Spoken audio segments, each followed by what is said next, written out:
Hey everybody, welcome back to Kerbal Space Program. I'm Wallman P, and when we last left off, we had just gotten our first satellite in orbit around the planet. That's just going to stay there forever, I guess. I mean, it's never going to fall down.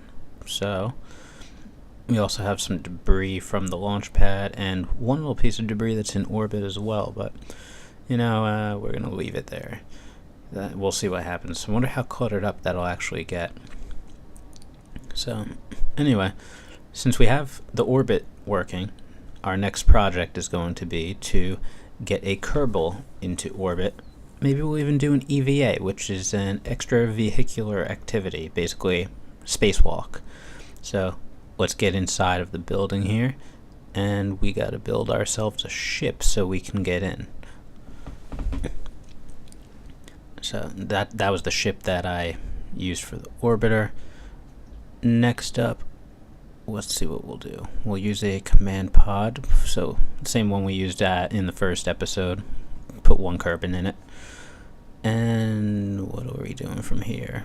Parachute, of course, because after going into orbit, we are going to have him come back and land safely. Next up, that's going to be the last stage.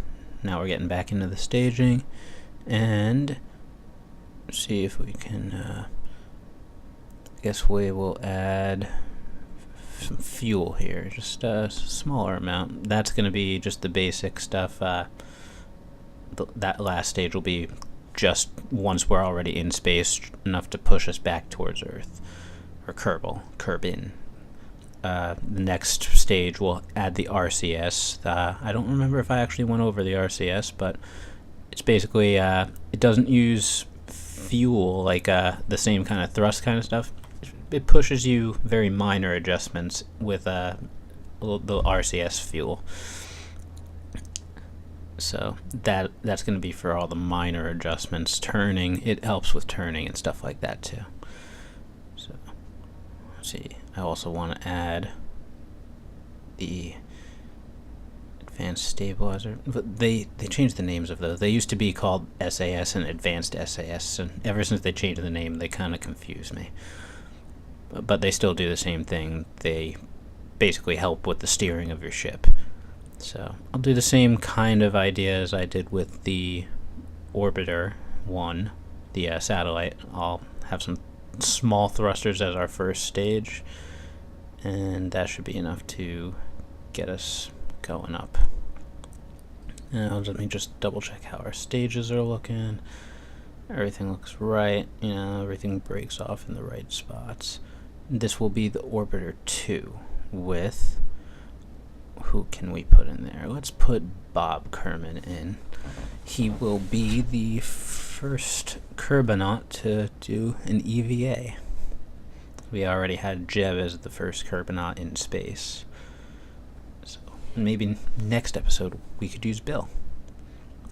Anyway, let's get this ready. Turn the SAS on. We don't need the RCS on yet. And let's take off. And here we go. So, let's see how this goes fuel-wise. I really honestly feel like maybe I might have not put enough fuel in.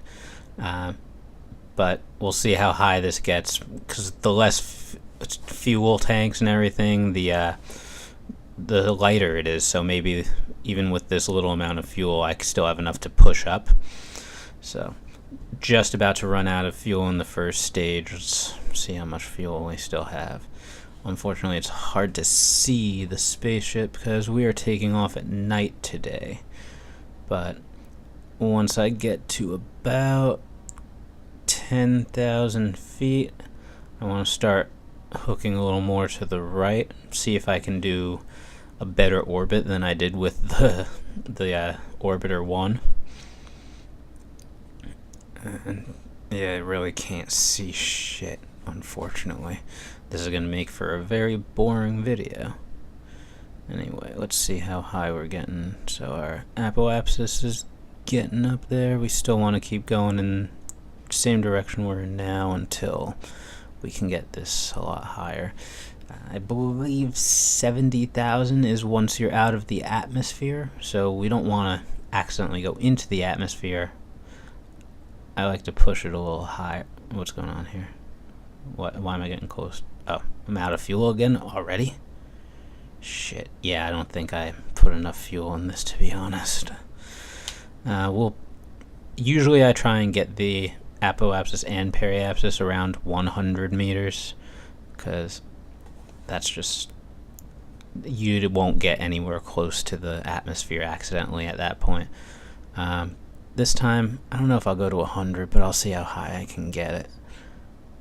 Yeah, we'll just do 80, and then I'll add a maneuver here, go prograde so that the periapsis is about the same level as the apoapsis. We'll go for, what are we looking at here? The apoapsis is going to be a little further out, but considering our amount of fuel, I don't really want to risk anything. That's fine. We can go this way, see how it looks.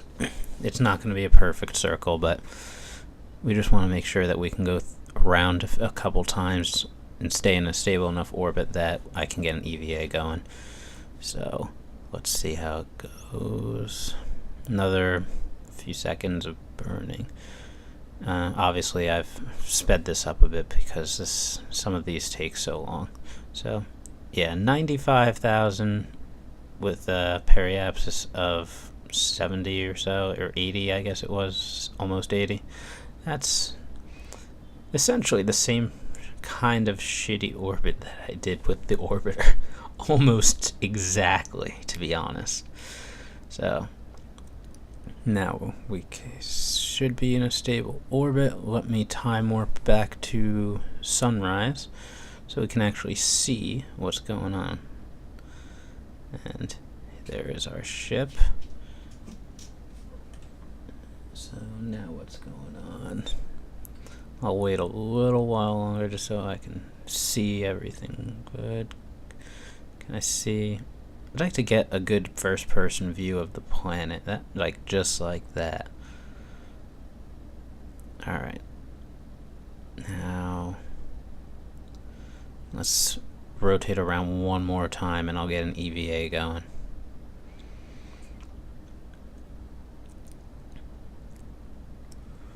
Alright. Let's get out here. So I click EVA and I let go.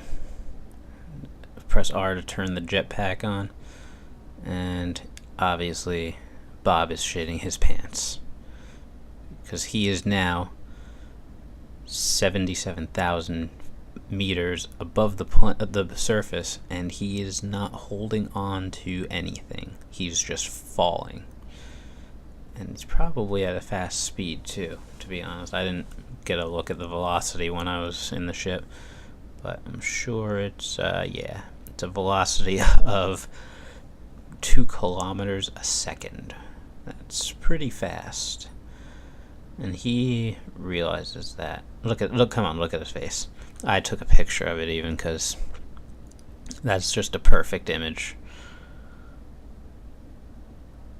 Alright, so you can probably work on some of the basically the jetpack works the same way as RCS, except on your Kerbal instead of the spaceship.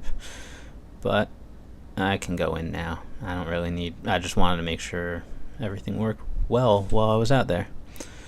And now we will get a maneuver going to get back into orbit. If I didn't mention that in the last video, best way to get back into orbit, back into the atmosphere, would be to get to the apoapsis and burn retrograde, which is this icon right here, the little green one with the X in it. I've had discussions on whether the prograde is yellow or green, but it just takes a little bit of burning to shrink you down. I could jettison that part, and now all I gotta do is fall right in. And there's the moon there, or well, do they call it it's spelled M-U-N in the game. I don't know if that's pronounced moon still or if it's the mun. I'm gonna call it the moon because it's the fucking moon. Anyway, we are now just starting to get back into the atmosphere. Our speed is still increasing though because we are getting pulled in by the gravity. But very shortly now, we will hit the atmosphere enough that it'll start slowing us down. And this is again our first person view. I always like the first person views. EVA, I think the button's labeled on the picture. Anyway, alright, we're definitely getting into the atmosphere now. It shouldn't be long until we start getting, seeing the burning. Oh, I don't know if you'll see it actually because it's so dark. I've got to make sure I do more missions in the daytime because this is kind of a lacking video just because there's pretty much nothing to see. Anyway, just a little more. I think it's when it gets to the lighter blue where the atmosphere starts burning your craft, and then once it gets to the very light blue, you're in the clear. I could already see my speed is going down now that I've hit this point of the atmosphere. And still no flames unless I just can't see them.